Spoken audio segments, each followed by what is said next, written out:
Well, late last week, the Coalition released its industrial relations policy ahead of the September federal election. The policy doesn't see a return to the previous work choices regime, but rather aims to improve upon the Fair Work Act with changes aimed at providing a fair and efficient workplace, better pay and more jobs. Some employer groups have supported the reforms, whilst others argue that they do not go far enough. Well, here to tell us more is our regular guest commentator, Joydeep Hor, Managing Principal of specialist law firm People and Culture Strategies. Joydeep, great to see you.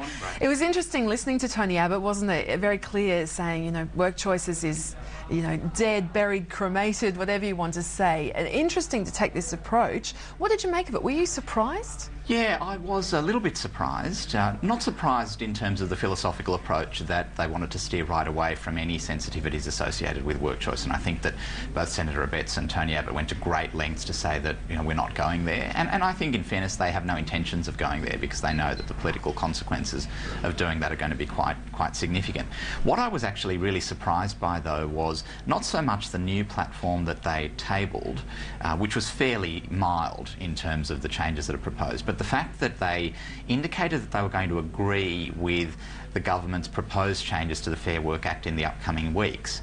Now, as I've spoken about in a couple of previous segments, there are some quite significant changes that are proposed there, particularly the introduction of a bullying remedy and also the expansion of the circumstances in which an employee can request flexible working arrangements. Now, the impact of those things on employers is going to be massive. The prospect that an employee can sue for bullying, which is going to be a completely new remedy.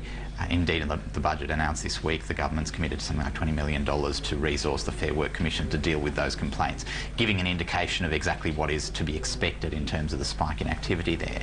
So that was, for me, the critical surprise area in terms of the Coalition's announcement. So if it's introduced, then you could see it having a major impact on workplace relations, the workplace relations landscape. Yeah, definitely. I think the flexible working arrangement changes, moving away from just allowing people to request flexibility if they have carers' responsibilities, to a whole range of other categories, that will be significant. And as I say, the bullying changes will be significant. In terms of the Coalition's platform, the fact that they are looking at reintroducing the Building and Construction Commission, cracking down on what was referred to as dodgy union officials, I don't think there's anything too controversial in any of that. And I don't think that the Australian population is going to say, yes, no, that's not something that we're interested in. But I think there are a lot of employers who would have hoped for a bit more, particularly in terms of some of the challenges that they're having with managing people and some of the challenges associated with dismissing staff and those kinds of things. In terms of the reforms for enterprise bargaining, what do you think? What would that result in terms of the changes to current processes? Well, at the moment, one of the introductions from the Fair Work Act was good faith bargaining laws. The Coalition has not said that they're going to do away with any of that. So I think the bargaining changes that are going to happen are going to be relatively minor. I think what the Coalition has said is that they want to strengthen individual flexibility arrangements, which naturally led to those on the union side of the fence saying, oh, this is taking us back to AWAs. I don't think there's any legitimacy to that criticism. Individual flexibility arrangements can happen now under the Fair Work Act, so the Coalition's not really doing anything radical there. I think they're just going to make it a bit more friendly for employers and indeed some employees to allow more flexibility in that space.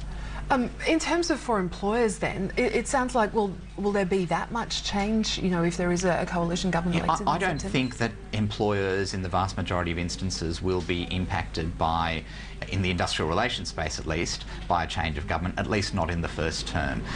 Some small businesses will be able to take advantage of some of the infrastructure changes, but I don't think that the day-to-day people management issues confronting employers, the vast majority of employers in Australia, are going to change too much if there's a change of government. One of the things that the Coalition has said is that they're going to have a Productivity Commission review of the Fair Work Act, and I think what has been planted there by way of a seed is that Productivity Commission might announce or look into changes which would be more for a second term if the coalition get there. If they get there for the first term. Yes.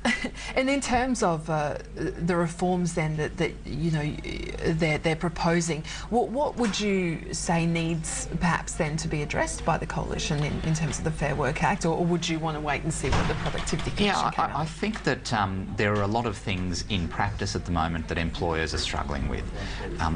A lot of individual people management issues, the fact that, for example, the Fair Work Act introduced, in addition to unfair dismissal rights that have been in place for a long time, a remedy that's known as adverse action. Now, what we've seen in practice is that people who don't have access to an unfair dismissal claim because they're earning above the remuneration threshold of about $120,000 have been going down the path of bringing adverse action claims. What we've seen is that people earning often millions of dollars have challenged their termination by bringing a remedy or seeking to claim a remedy under the adverse action heading, which was introduced by the Fair Work Act. Now, that is having a significant impact on employers, on what they're having to deal with by way of post-termination litigation and a whole range of other things. Now, these are the kinds of things that our clients are telling us are troubling them from an employer point of view. It's a difficult economy, as we know, and these are the kinds of things that I think a lot of employers were saying we would have liked to have heard why those things are going to be maintained by a coalition government.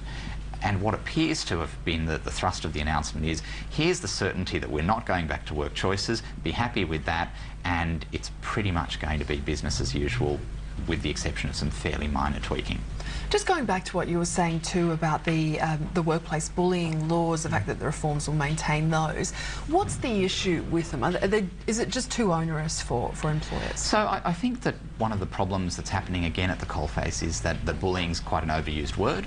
A lot of people are claiming bullying in circumstances where they are just being performance managed or they're having some feedback given to them. Now, what's proposed under the government's reforms, which the coalition's basically said they're going to agree to, is that anyone who feels they've been bullied will be able to go to the Fair Work Commission, and the Fair Work Commission is going to have to do something about that, and the Fair Work Commission is going to have the powers to make any orders that it sees fit if it finds that there has been bullying. Now, this is going to be unprecedented. My prediction is that the Fair Work Commission will be run off its feet, and I think that it's going to mean that normal conversations that need to take place in a lot of workplaces are not going to take place. That's going to lead to substandard performance in a lot of organisations because of fear that managers have that they're going to be sued for bullying. Right. Look, Joydeep, thank you so much for coming and explaining all of that for us. Pleasure. A lot to watch out for. Joydeep Hor there from People and Culture Strategies. We've got to take a break here.